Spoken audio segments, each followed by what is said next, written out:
In section 4, we're going to talk more about our veins. And remember, these are our blood vessels responsible for returning blood back to the heart, so they're carrying it toward the heart. And they're completing the circulatory loop that we initiated with the arteries. So the formation of veins is going to begin at the capillary beds, where nutrient and the gas exchange was occurring. And then from there, the blood is going to enter into the postcapillary venules, which are the smallest veins that we have, and then flow into progressively larger veins as it makes its way back to the heart. Structurally, these veins have the same three tunics as our arteries, so the tunica intima, media, and externa.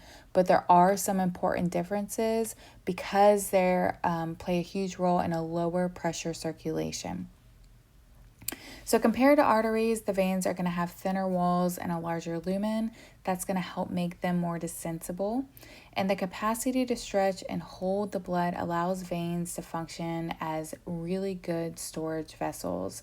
And for this reason, they're often referred to as capacitance vessels or even blood reservoirs. So in fact, at any given time, up to 65% of our body's total blood volume can be found within the venous system.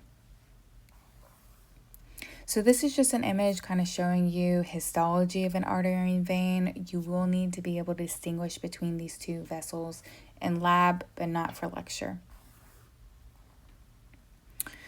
So because blood pressure in veins is significantly lower than that of arteries, our veins are going to rely on a series of adaptations to help make sure we are able to get the blood back to the heart, especially the blood coming from lower extremities where we have gravity posing as a challenge.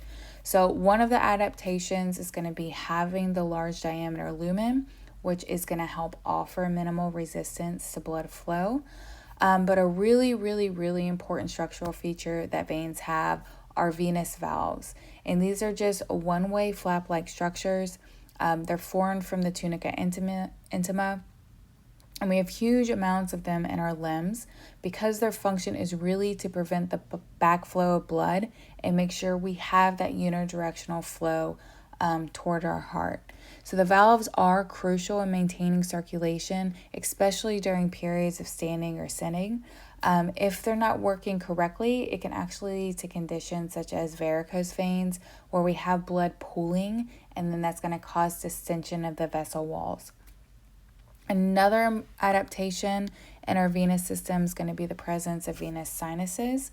And these are just specialized flattened veins with really thin walls, usually just composed of endothelium, and they don't have the typical tunica media or externa. And these sinuses are going to serve as low resistance drainage channels in certain organs. One of them would be our coronary sinuses of our heart that we talked about, which collects the blood from the myocardium and then empties it into the right atrium. And we also have our dural venous sinuses, which you learned about in A&P1. These are a portion of the brain, which are going to drain the cerebral spinal fluid and the venous blood into the internal jugular veins. So unlike typical veins, these sinuses are really going to be reinforced by surrounding tissues rather than vascular walls.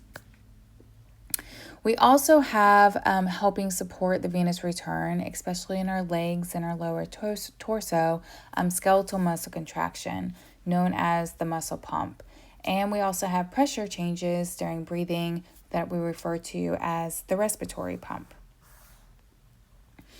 So as skeletal muscle contracts and relaxes, it's going to squeeze the veins that are running through them to help push the blood upward. At the same time, inhalation is going to create negative pressure in the thoracic cavity, which is going to draw blood into the chest from the abdomen. We'll learn more about that in the respiratory system.